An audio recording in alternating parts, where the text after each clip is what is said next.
Hello दोस्तों, मैं हूं एडवोकेट अभिषेक प्रताप सिंह और ये है आपका फेवरेट लीगल चैनल कानून गो।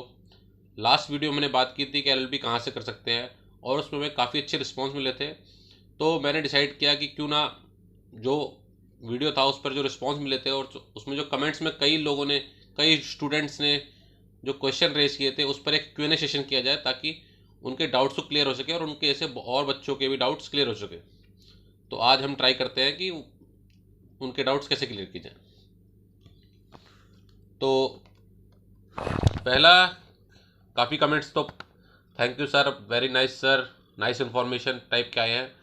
तो इन सबको मैं थैंक्स बोलना चाहता हूँ। और जो रियल क्वेश्चंस है वो, सबसे पहला क्वेश्चन है इसमें, मेरे को दिख रहा है, अक्षत गर्ग जी हैं। वो पूछते हैं, सर मुझे एलएलबी करनी थी बट मैं क्लास अटेंड नहीं कर सकता, can you please provide me details of BCI approved college जो एलएलबी करवाते हैं बिना अटेंडेंस के रेगुलर से। तो अक्षत जी, मेरा आपसे कहना है कि अगर आप एलएलबी करना चाहते हैं तो बेस्ट यही है कि आप क्लास अटेंड करें, क्योंकि अगर जब तक आपको लीगल नॉलेज नहीं होगी, आपको बेसिक्स नहीं पता होंगे, तब तक आप इस प्रोफेशन में सर्वाइव नहीं कर सकते। बट फिर भी अगर आप किन्हीं कारणों की वजह से अगर क्लास अटेंड नहीं कर सकते हैं तो ऑफिशियली पहले दिल्ली यूनिवर्सिटी में LC2 में इवनिंग क्लासेस होती थी, LC1 में भी इवनिंग क्लासेस होती थी, जो कि आपको ऐसा टाइम स्लॉट देती थी कि आप अपनी जॉब भी कंटिन्यू कर सकते थे और क्लास भी ले सकते थे। बट वो वहाँ बंद हो गई हैं। तो बेसिकली अब ऑल ओवर इंडिया में कोई भी रेगुलर कॉलेज ऐसा नहीं है जो आपको बिना अटेंडेंस, बिना क्लास अटेंड किए या बिना अटेंडेंस के आपको अलाउ कर दे। हालांकि कुछ कॉलेज ऐसे हैं जहाँ पर आप सेटिंग करके, जुगाड़ करके वहाँ ज्वाइन कर सकते हैं, पर वहाँ आपको अटेंडेंस तो मिल जाएगी पर आपकी नॉलेज में कोई भी इजाफा नहीं होगा, जिसकी वजह से आपको आगे प्रॉब्लम हो सकती है। फिर भी अगर आप अपने एफर्ट से अपने आसपास किसी कॉलेज में अपना ऐसे एडजस्टमेंट कर सकते हैं तो ये आप पर के ऊपर डिपेंड करता है। मैं ऐसा कभी भी आपको सजेस्ट नहीं करूँगा कि आप ऐसा करें।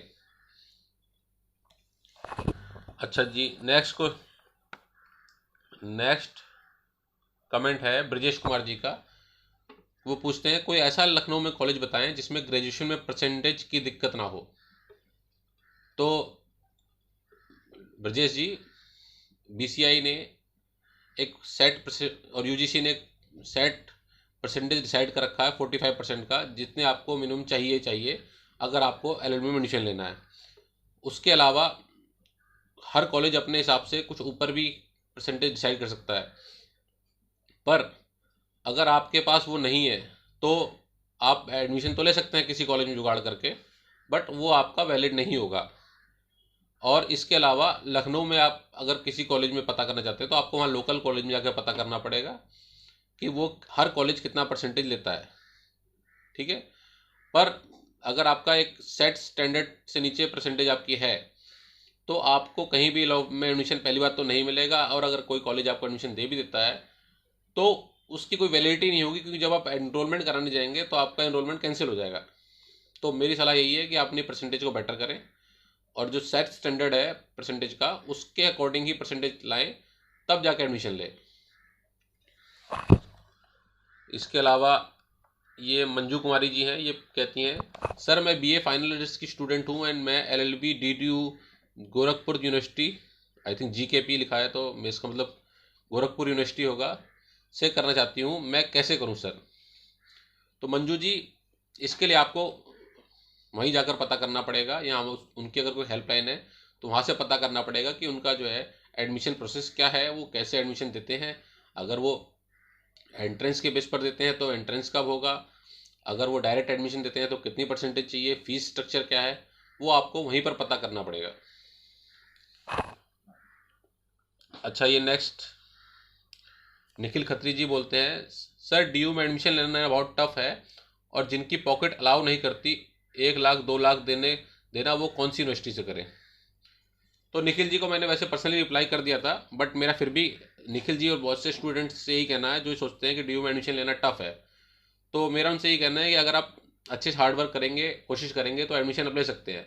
अगर आपकी पॉकेट अलाउ नहीं कर रही है तो बेस्ट यही है कि आप दिल्ली यूनिवर्सिटी से 20-25 हज़ार रुपये में अपनी LLB कर लें। पर अगर आप एडमिशन ले सकते तो चौधरी चरण सिंह, आगरा यूनिवर्सिटी, ऐसी बहुत सी यूनिवर्सिटी हैं जो कम फीस में भी कराती हैं, पर उनके कॉलेजेस में आपको खुद पता करना पड़ेगा। और जो फीस का बात है वो मैं उससे आप एग्री करता हूँ कि ज़्यादातर यूनिवर्सिटीज़ की फ़ीस इतनी ज़्यादा है कि एक लोअर मिडिल क्लास का बच्चा वहाँ जाने की नहीं सोच सकता। और डी में एडमिशन में इतना टफ होने की वजह ये है कि बहुत कम सीट्स होती हैं, और हमारे देश में हर साल हज़ारों लाखों बच्चे जो हैं वो LLB करना चाहते हैं, बट उनके पास रिसोर्सेज नहीं है, उनके पास स्ट्रक्चर नहीं है, गाइडेंस नहीं है। तो इसलिए मैं यही सलाह दूंगा कि आप अपना मेंटोर पहले डिसाइड कीजिए। आपके आसपास अगर कोई सीनियर है जो LLB कर रहा है या कर चुका है, आप उससे बात कीजिए कि मेरे को कहाँ से करना बेटर रहेगा, और ये भी देख लीजिए कि उसने कहाँ से की है। अगर उसने अच्छे कॉलेज से की है तो उससे गाइडेंस लीजिए कि मैं भी कैसे उस कॉलेज में एडमिशन ले सकता हूँ और आगे बढ़ सकता हूँ। अगला क्वेश्चन स्नेहा कुमारी जी का है। ये स्नेहा कुमारी जी पूछती हैं, sir 3 year LLB Allahabad university के CMP कॉलेज से करना ठीक है या फिर 2021 में DU एग्ज़ाम फिर से देना ठीक रहेगा? तो स्नेहा जी कंफ्यूज है कि वो ऑलरेडी जहाँ उनको एडमिशन मिल रहा है वो वहाँ से LLB करें या फिर किसी और कॉलेज या DU का वेट करें। तो मेरा उनसे कहना यही है कि अगर आपकी मार्क्स रैंकिंग में थोड़ा बहुत फ़र्क था जिससे आप रह गए हैं, तो आप डेफिनेटली DU के लिए अगले साल ट्राई करें। बट अगर डिफरेंस इतना ज़्यादा था कि उसको कवर करना टफ है, तो आप अपना 1 साल बर्बाद ना करें और आपको जहाँ एडमिशन मिल रहा है वहाँ एडमिशन लेके उसकी पढ़ाई करें, और हमेशा नॉलेज पर ध्यान दें, क्योंकि DU में भी जो बच्चे पढ़ते हैं वो भी नॉलेज पर ही फोकस करते हैं। और अगर आप इलाहाबाद से, लखनऊ से, कहीं से भी कर रहे हैं, अगर आपकी नॉलेज है तो भी आप लिटिगेशन में या जुडिशरी में सर्वाइव कर सकते हैं।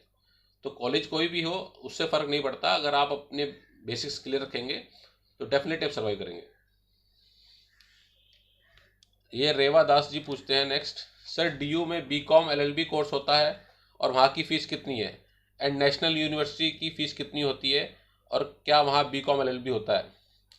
तो सबसे पहले ही बात, रेवा जी, DU में BCom LLB नहीं होता है। DU में LLB सिर्फ ग्रेजुएशन के बाद होता है, क्योंकि मैंने खुद DU से LLB की है तो मैं इसके लिए कंफर्म कर सकता हूँ। और वहाँ की फ़ीस ऐसे ही करीब 5 से 10 हज़ार रुपये साल का आपको पड़ता है। तो कुल मिला के 20 से 30 हज़ार रुपये में आप अपना लॉ कंप्लीट कर सकते हैं, जो काफ़ी सस्ता है। NLUs में BCom LLB मेरे ख्याल से होता है, मैं कंफर्म नहीं हूँ, पर मेरे ख्याल से वहाँ, क्योंकि +2 के बाद एडमिशन होता है, तो BCom LLB, BB LLB, BA LLB जैसे कोर्सेज सारे यूनिवर्सिटी में प्रोवाइड किए जाते हैं। और फीस जहाँ तक मुझको पता है वहाँ फ़ीस करीब 1 लाख से 1.5 लाख रुपए पर ईयर का आपको पड़ता है। तो आप अगर +2 के बाद एडमिशन लेना चाहते हैं तो NLU बेस्ट कॉलेज है, बट अगर आप ग्रेजुएशन के बाद लेना चाहते हैं तो आपको DU में ट्राई करना चाहिए।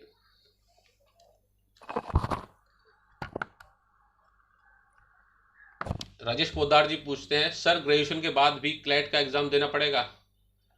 तो राजेश जी, क्लैट का एग्ज़ाम सिर्फ +2 के बाद वाले स्टूडेंट्स के लिए होता है। ग्रेजुएशन के बाद अगर आपको एडमिशन लेना है तो आपको DU में या और किसी कॉलेज में, यूनिवर्सिटी में ट्राई करना होगा, और वहाँ आपको उसी के हिसाब से, उनके कॉलेज के क्राइटेरिया के हिसाब से आपको एंट्रेंस एग्ज़ाम देना पड़ेगा, जो कि वो इंडिपेंडेंटली करते हैं। तो अगर आप ग्रेजुएशन के बाद हैं तो आप क्लैट का एग्ज़ाम नहीं देना पड़ेगा, आपको उस कॉलेज के, उस यूनिवर्सिटी के एग्ज़ाम्स को क्लियर करना पड़ेगा। तो आप जाकर वहाँ पता कीजिए कि वहाँ क्या प्रोसीजर है और वहाँ से एडमिशन ले सकते हैं। तो ये छोटा सा सेशन था। अगर आपको ये सेशन पसंद आया तो प्लीज़ मुझे कमेंट्स में रिप्लाई कीजिए, चैनल को सब्सक्राइब कीजिए, वीडियो को लाइक कीजिए, शेयर कीजिए। और अगर आप चाहते हैं कि मैं ऐसे ही Q&A सेशन और लेता रहूं जिससे कि जो स्टूडेंट्स हैं उनके डाउट्स दूर होते रहें, तो मुझे प्लीज़ कमेंट में बताइए और इनकरेज कीजिए इस चैनल को, ताकि ऐसे वीडियोज़ में और भी बनाऊँ। Thank you.